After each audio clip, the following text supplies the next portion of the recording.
যে ওমা হুয়া বিকৌলি শাইইন কলিলান মা তুমিনুন, এটা কবির কোনো কবিতা না, তোমরা খুব কম সংখ্যক ঈমান আনো।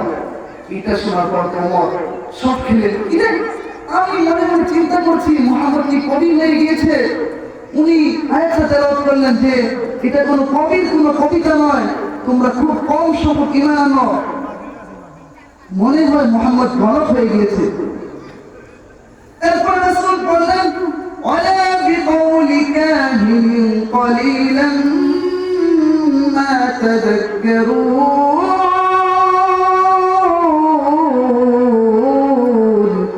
এটা গণকের কোন গণনা নয়, তোমরা খুব কম সংখ্যক চিন্তা করো।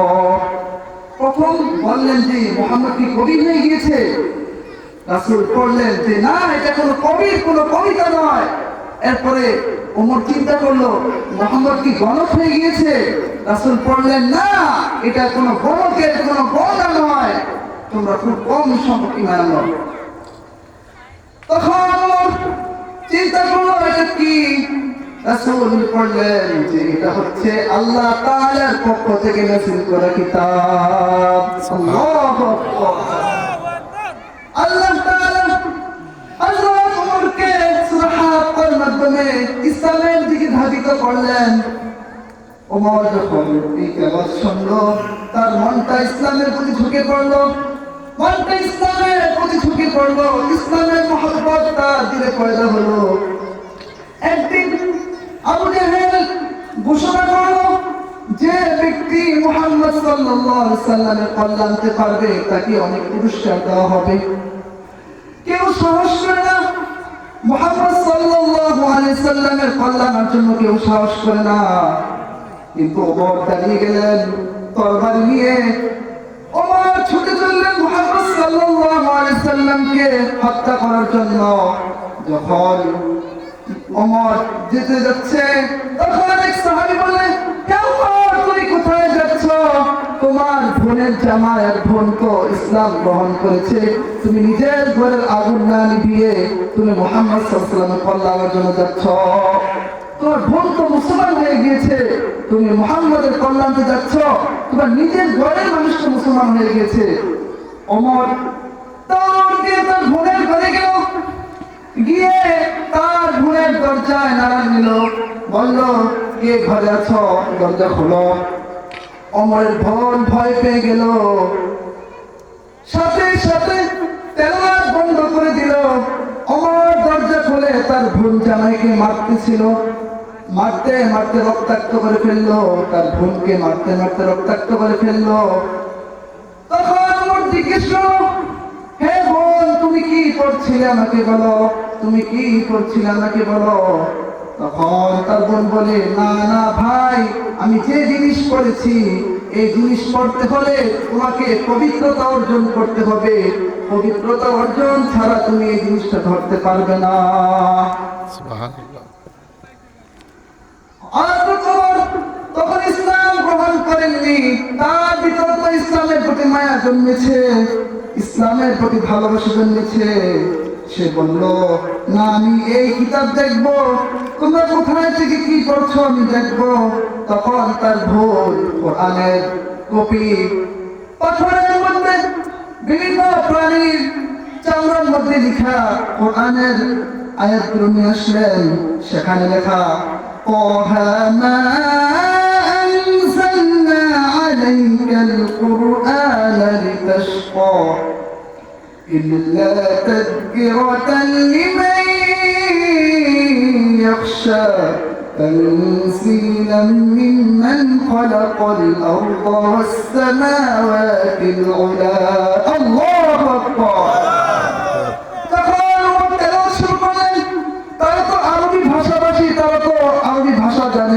অর্থগুলো করার পরে তার মনটা চলে গেল। সে তখনই ফিকির করলো আমি মুসলমান হব। তখন রাসূলের দরবারে গিয়ে কালিমা পড়ে মুসলমান হয়ে যায়। মুসলমান হওয়ার পরে ওমর বলে, ইয়া রাসূলুল্লাহ, আলাসনা আলাল হক, আমরা কি সত্যের পথে নয়? আমাদের কোরআন কি সত্য নয়? আমাদের রাসূল কি সত্য নয়?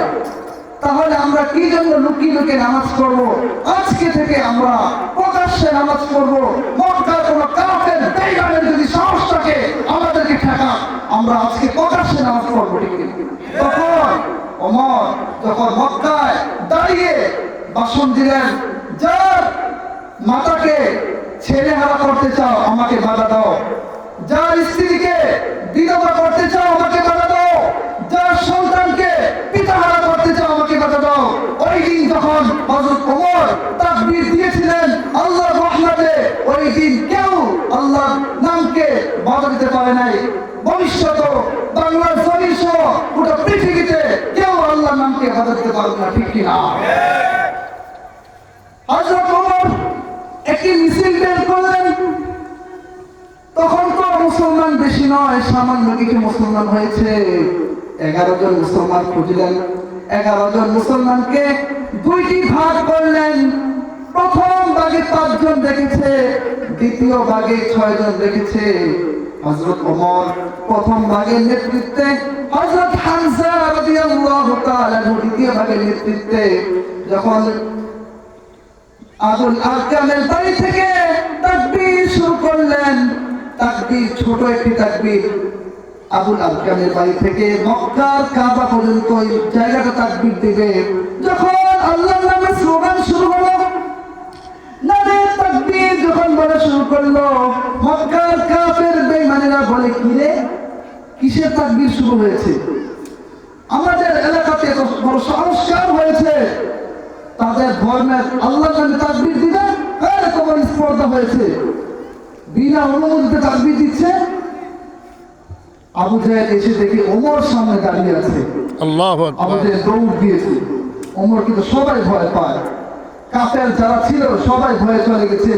ওই দিন আল্লাহর তাকবীরকে পৃথিবী থেকে কেউ বন্ধ করতে পারেনি। ভবিষ্যৎ বাংলার জমিন সহ পৃথিবীর কোথাও আল্লাহর তাকবীরকে কেউ বন্ধ করতে পারবে না। ঠিক কিনা?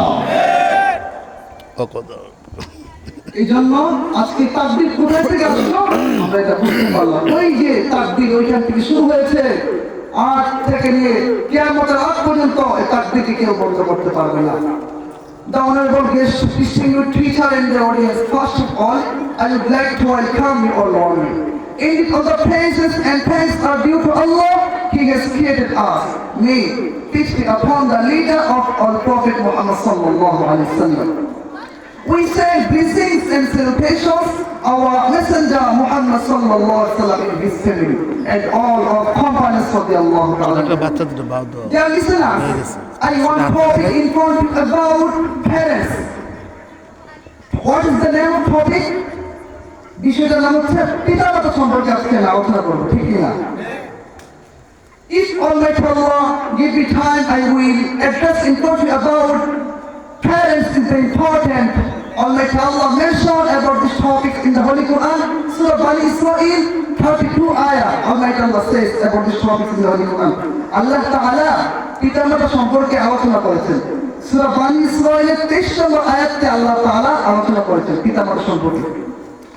আল্লাহ তাআলা বলেন, وَقَضَى رَبُّكَ أَلَّا تَعْبُدُوا إِلَّا إِيَّاهُ وَبِالْوَالِدَيْنِ إِحْسَانًا إِمَّا يَبْلُغَنَّ عِندَكَ الْكِبَرَ أَحَدُهُمَا أَوْ كِلَاهُمَا فلا تقل لهما أف ولا تنهرهما وقل لهما قولا كريما الله أكبر আল্লাহ তাআলা বলেন, আমার ফয়সালা হলো দুইটি।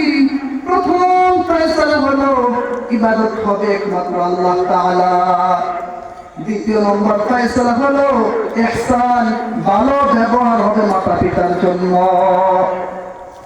Your Lord has commanded that He worship none but Him, and that you would to your parents, if either of them or both of them reach old age with you, don't say them a word of disrespect, nor scold them, but say to them a kind word. Subhanallah. Allahu Akbar. আমার ফয়সালা হলো দুইটি। প্রথম ফয়সালা হলো ইবাদত হবে একমাত্র আল্লাহ তাআলার। দুই নম্বর ফয়সালা হলো ইহসান হবে মাতা পিতা। এরপর আল্লাহ তাআলা বলেন ইম্মা ইয়াবলুগান্না ইনদাকাল কিবারা আহাদুহুমা আও কিলাহুমা ফালা তাকুল লাহুমা উফফিন ওয়া লা তানহারহুমা وقل لهما قولا